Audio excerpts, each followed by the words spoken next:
Greetings, everyone. This is Rock and Roll Spot Convention with the Weekly Comic Book Roundup. We've made it through this week's Marvel books. Time it's time to move on to, well, other publishers. Kicking us off with Transformers #1 from Image Comics. So, over the last few months, Image has been producing a series entitled Void Rivals.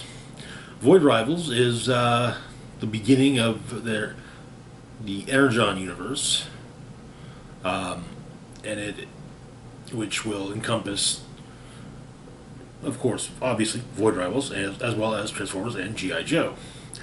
We've seen previously Jetfire show up in the first issue of Void Rivals. Most recent issue had Shockwave show up, and before that we had Quintesson. And we've also been getting a preview in the back of Void Rivals in the last couple of months of Transformers. So the issue begins. The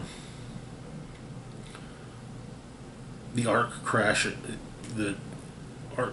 You see shots of moments in history, but in a small town, Spike Witwicky goes to his dad from the bar that Sam frequents. Dad's got to go to work.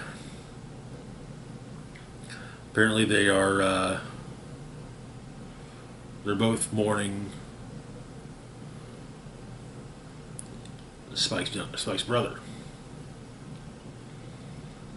and in the process, kind of growing apart. But Spike gets picked up by his friend Carly, and Carly's working on going to art school while Spike is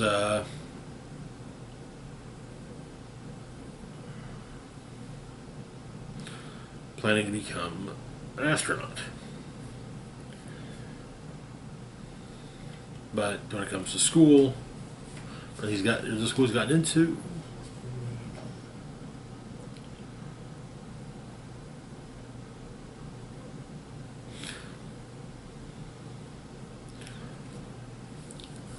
or at least trying to get into, because he wants to be an astronaut, and Carly's trying to go to art school, but putting together the money to do so isn't exactly easy. But they go to do some stargazing, and step in the wrong spot on a mountain and fall into a chasm, finding the Ark.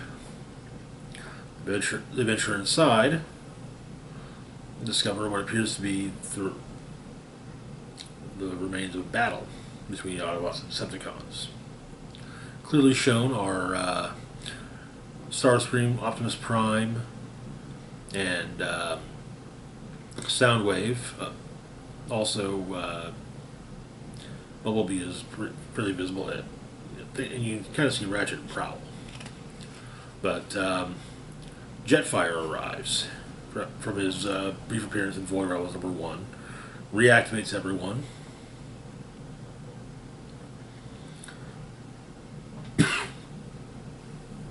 beginning with Starscream, Jetfire's old friend.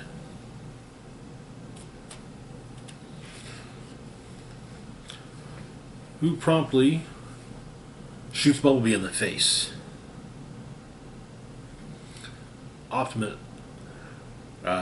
Jetfire is shocked at this and tries to see what's happened to his friend, but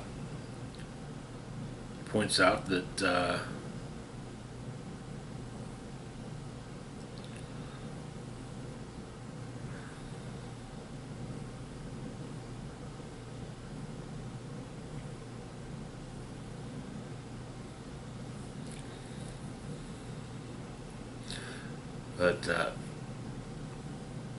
Starscream states that the Autobot symbol is a sign of true evil, and they must be vigilant in wiping it out. But Optimus comes to, and him and Starscream duke it out.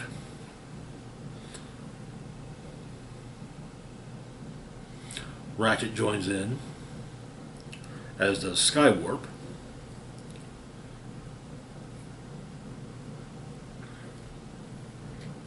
The Autobots escape in Optimus's trailer, though not before Optimus manages to get his ion blaster.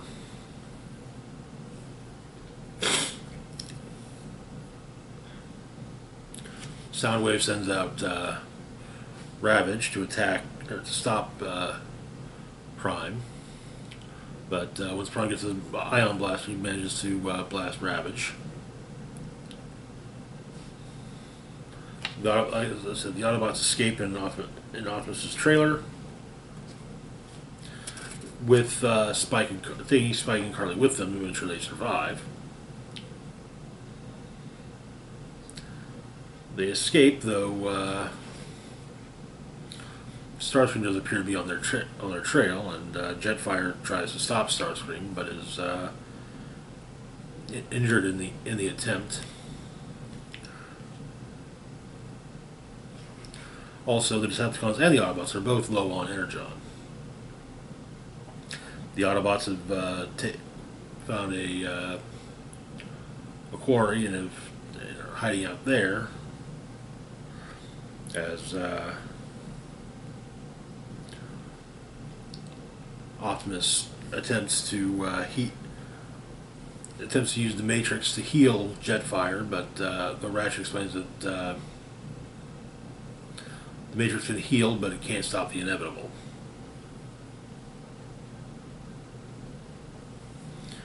And Jetfire dies.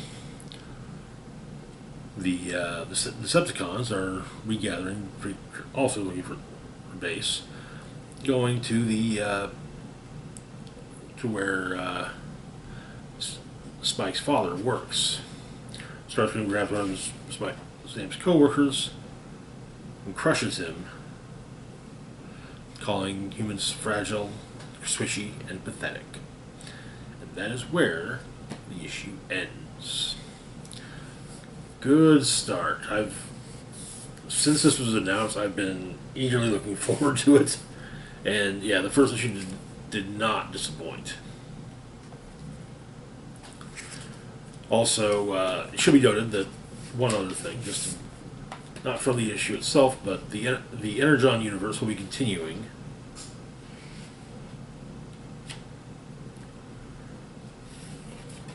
Next in Duke number 1 on December 27th, followed by Cobra Commander number 1 on January 14th. It also does seem that Skyline Studios of Image is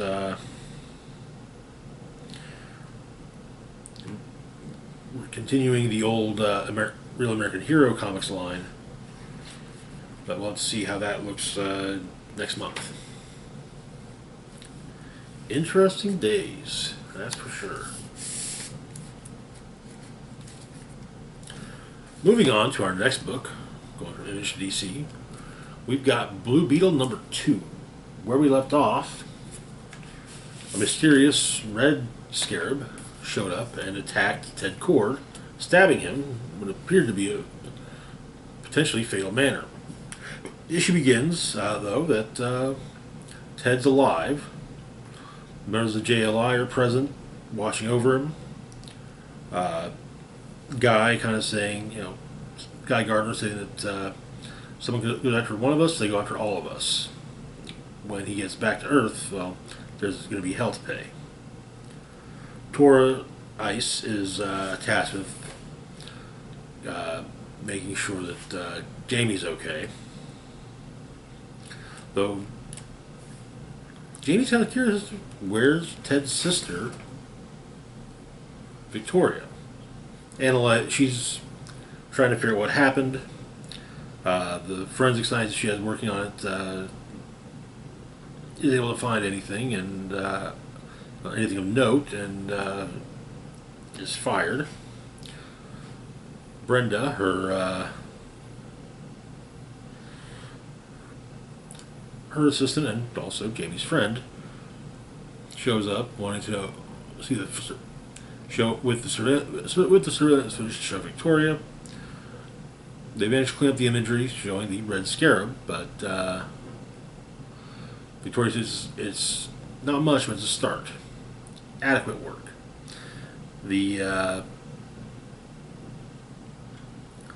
Horizon refugees are staying currently at Estrella Plaza and trying to figure out their place on Earth. The other scarabs are also discussing their place and their lives before they found their scarabs. The refugees are stating some of the younger ones are rather hesitant about staying on Earth, but the elders is saying, hey, we have to, we have to show the humans we're not a threat. They can be saying that humans are warlike and fearful. It is their nature. They're also capable of incredible compassion. However, that doesn't stop the Horizon refugees from having contingencies in place for if things should go wrong.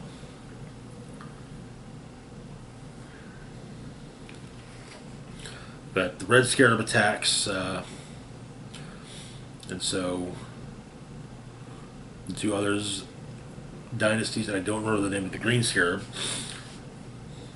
go into defense mode. Though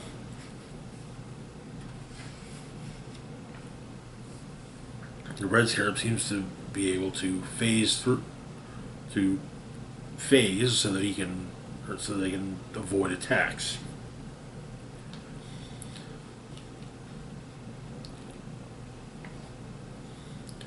The Horizon as well as the other scarabs. Well, Dynasty seems to keep her scarab.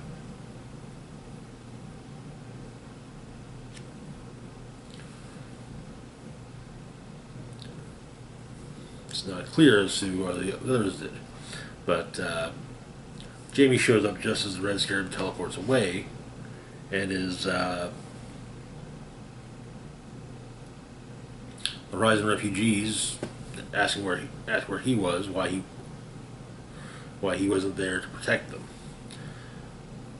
The sigils on the ground, though left by the Red Scarab's teleportation, are arcane origin, a hybrid of ancient Egyptian and unknown glyphs, meaning that Jamie's going to have to talk to call up his ex, and that is where the issue ends. Interesting. Glad that they're not killing off Ted. It should also be noted that ICE has stated that Booster is taking Ted some place, or better, this would be somewhen that's safe. Moving on, though, to our next book, we've got Fire and Ice, Welcome to Smallville, number 2. Where we left off, Fire and Ice had relocated to Smallville at the behest of Superman.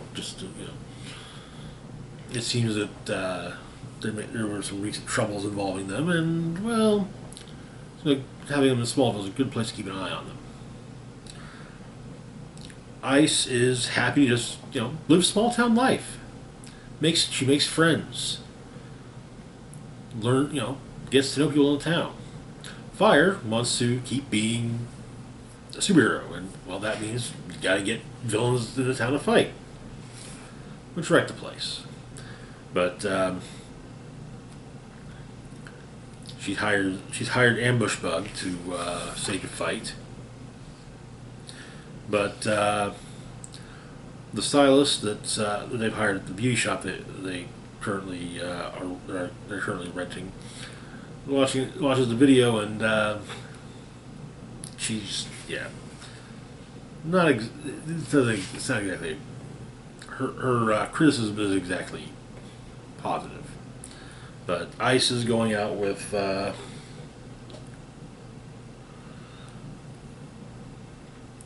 of her new friends, Rocky.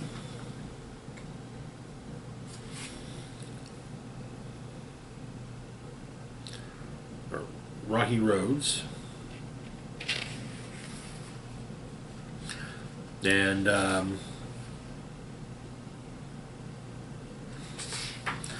Fire goes over the list of supervillains she has files on. Beefeater, Honey, Lot's Wife, Miscongeniality, King of Cats, Maxie Zeus, Gentleman Ghost, Linka, and Smarty Pants.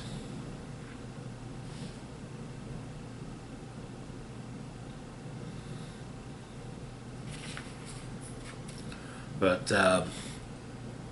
Fire decides to go out for a drink. There's a bar across the street, run by, in fact, Rocky's sister, which Fire learns at the end of her visit, while flirting with the guy, who's also flirting back.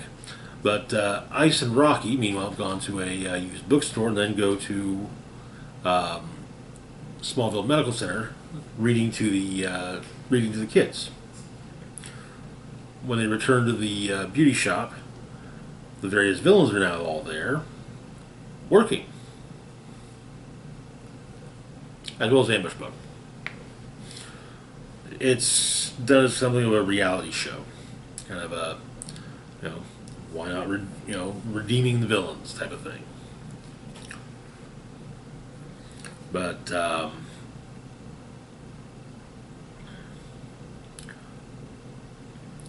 the confessionals are being done in the bathroom, which, well, not the best idea. Also, troubles are brewing between the various villains to reform.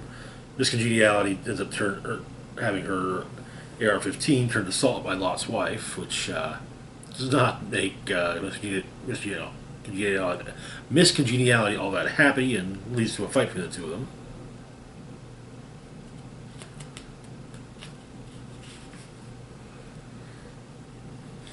And as the fight picks up, Jimmy Olsen shows up.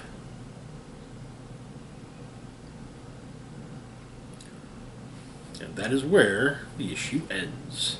It's a fun book. It was made clear in the beginning that there will likely be, before the end of the series, a rift truly forming between Fire and Ice. Though I would guess that by the actual end of the series, said rift will have been mended. Moving on, though, to our last one for the moment, we've got Peacemaker Tries Hard, number 6, wrapping up the miniseries. Where we left off, Miss Yamala had placed the brain in chemo, as the bodies that were trying to grow for brain had been destroyed by Peacemaker and Red Bee. Also, Red Bee had discovered that the brain had made the war wheel, which caused the death of Red Bee's squadron in World War II. So, Peacemaker takes on Mala, blasting him with his laser beam from his helmet, eliciting a burnt hair smell, and making the brain quite unhappy. The brain tries to spit some toxic sludge at Peacemaker and Bruce Wayne, his dog, but misses because, well, it's hard to spit when you have that in a mouth for decades. Peacemaker tries shooting chemo with his laser beam, but the base is evacuating, including the various clones. This includes Danstroke. The Red Bee and Peacemaker take the war wheel to deal with chemo. With Red and Peacemaker asks, how it is.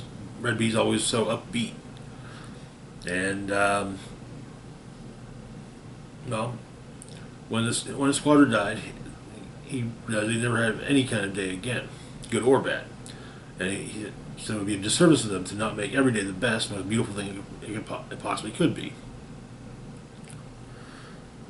And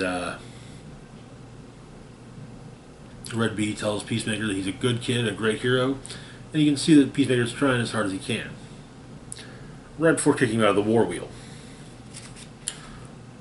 which then goes after chemo, and both explode. But their plane comes in, picking up Peacemaker. A couple of days later, Peacemaker goes to Red B's home and toasts Peacemaker, leaving a beer open for the bees.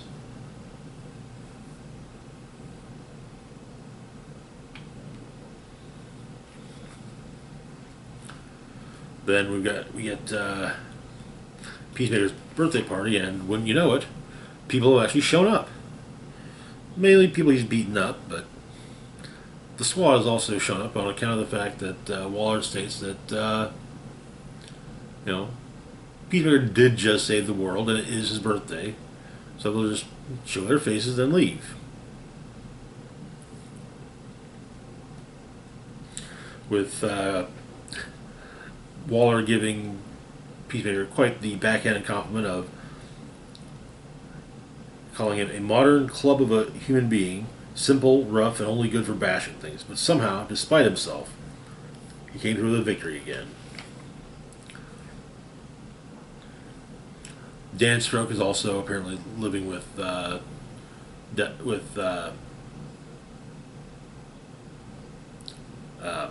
Peacemaker and watching his collection of weird VHS porn, thinking of it as he apparently found in the woods. It was like finding buried treasure. Well, however, the demolition team is waiting outside, and the series ends with them attacking. And yeah, attacking a room that includes the Suicide Squad, a teenage clone of Deathstroke, and Peacemaker. And that is where, like I said, that's where it ends. This was a fun series. I really enjoyed it. It has a feel very reminiscent of the Peacemaker HBO Max show, which I think is good. It also manages to, seeing as how the more tongue-in-cheek portrayal of Peacemaker is what DC is going for. It also feels like it fits in just the overall. It easily fit in the overall everything. Red B, for example, in fact, Red B died. The death of Red B was brought up in a recent issue of JSA, where Ladybug went to his family home and met with his daughter. So maybe.